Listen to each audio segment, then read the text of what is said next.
नमस्कार। अब ये 7वां एपिसोड है। एक वापस से आपसे रिक्वेस्ट कर रहा हूँ कि हर एक एपिसोड को आप पूरा देखिएगा, तब आपको अच्छे से समझ में आएगा। जैसा मैं बोलता हूँ ना, लिसनिंग, अगर कम्युनिकेशन करना है, नॉलेज गेन करना है, नॉलेज ट्रांसफ़र करना है, किसी से बात करनी है, समझना है, तो उस व्यक्ति की पूरी बात को आप सुनो। जैसा गीता के फर्स्ट चैप्टर में भी बताया गया, लिसनिंग स्किल। आगे चल के उस पर एक पूरा एपिसोड आपके लिए बनाऊंगा। तो जो भी आप मेरा एपिसोड देख रहे हो, पूरा देखिएगा। यस, वापस से रिक्वेस्ट कर रहा हूँ, आने वाले एपिसोड में बार बार नहीं बोलूँगा, चैनल को सब्सक्राइब करना, और आपको वीडियो अच्छा लगता है तो प्लीज़ कमेंट्स भी करना। ओके, आज की जर्नी को आगे बढ़ाते हैं। आने वाले 4-5 एपिसोड्स आप लोगों के जो क्वेश्चंस आए हैं उस पर आधारित है। और पहला क्वेश्चन इस पे है कि गीता और गरुड़ पुराण में डिफरेंस क्या है। गीता कुछ कहती है और गरुड़ पुराण कुछ कहता है। सॉरी, गीता कुछ कहती है और गरुड़ पुराण कुछ कहता है।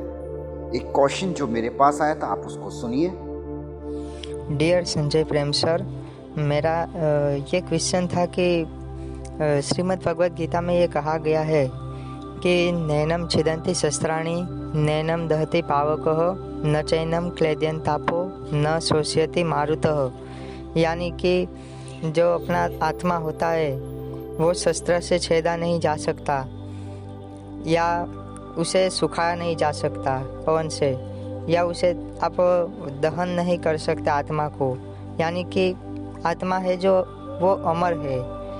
और दूसरी तरह हमारे गरुड़ पुराण में ये लिखा गया है कि आपके मृत्यु के बाद इतनी इतनी सजाएं आपको अपने कर्म के हिसाब से भुगतनी होगी। तो ये कैसे पॉसिबल है, क्योंकि मृत्यु के बाद तो हमारा शरीर रहता नहीं है और आत्मा को कोई मार नहीं सकता। अभी इसमें कहा गया है गीता में, जैसा आपने बोला है कि आत्मा ना मरती है, ना आत्मा जीवित होती है, ना आत्मा को सुखाया जा सकता है, ना आत्मा को जलाया जा सकता है।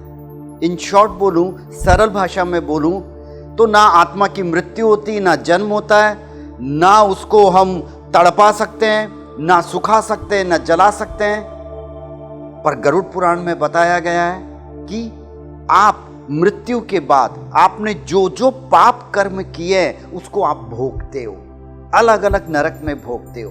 तो क्या ये डिफरेंस है? नहीं। सबसे पहले हमको ये समझना पड़ेगा कि आत्मा, और जो गरुड़ पुराण में कहा गया है वहां है जीवात्मा। यानी कि आत्मा कुछ नहीं भोगती है, जीवात्मा भोगती है। अब ये कंफ्यूजन हो रहा है, आत्मा और जीवात्मा में फर्क कितना है।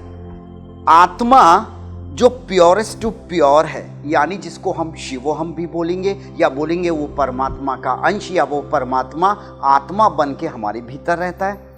पर जैसे एक टैबलेट के ऊपर मैं बोलता हूँ ना, एक कोटिंग होता है पतला सा, ऐसे ही अगर ये आत्मा है ना, आत्मा का कोई स्वरूप नहीं है, जस्ट आपको समझाने के लिए, अगर वो आत्मा है तो उसके ऊपर मन का एक कोटिंग है। और जब मन उसके साथ जुड़ गया, यानी आत्मा प्लस मन, तो वो जीवात्मा बना, जो हमारे भीतर रहता है, जिसमें हमारी सारी इच्छाएं दबी रहती है, हमारे सारे कर्म भोग उसी में रहते हैं, और उसके द्वारा ही हम कर्म भी करते हैं, और उसका इम्पैक्ट डायरेक्ट इनडायरेक्ट आत्मा पे पड़ता है। तो जब हमारी मृत्यु होती है, अगर हम वैज्ञानिक तौर पे बात कर रहा हूं मैं आपसे, ठीक है ना, और ये विज्ञान शिव का विज्ञान, ओके, जब हमारी मृत्यु होती है तो ऊर्जा बाहर निकलती है, यानी जीवात्मा निकली। और जीवात्मा यानी उसने जो जो कर्म अपना बचपन से लेके अभी तक किया वो सब उसमें जमा होंगे।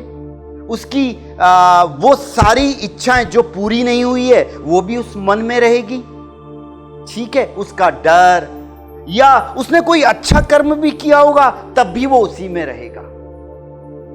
तो जो गरुड़ पुराण में कहा गया है ना, वो भोगता कौन है? वो मन, आत्मा नहीं भोगती। और जब तक मन निश्चल नहीं होगा, जब तक मन प्योर नहीं होगा, वो जीवात्मा भोगती रहती है। यानी कि वो नरक नहीं है, वो आपको प्योर करने के लिए, जैसे मैं यहाँ पर 5 टेस्ट ट्यूब रख दूँ, है ना, परख नलियाँ रख दूँ, और एक में आपको डुबाऊँ, फिर दूसरे में, तीसरे में, चौथे में, शुद्धि होती है ना अलग अलग तरह से, तो ऐसे ही वो आपकी प्योरिटी हो रही है, आप शुद्ध होते जा रहे हो।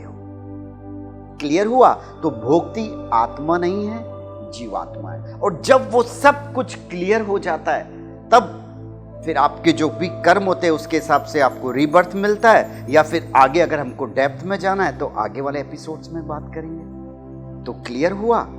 भोक्ती आत्मा नहीं है, मन भोगता है, मन भुगवाता है, और जब उसको हम कहते हैं जीवात्मा, यस, उसका इंपैक्ट आत्मा पर पड़ता है। क्लियर हुआ? शिव।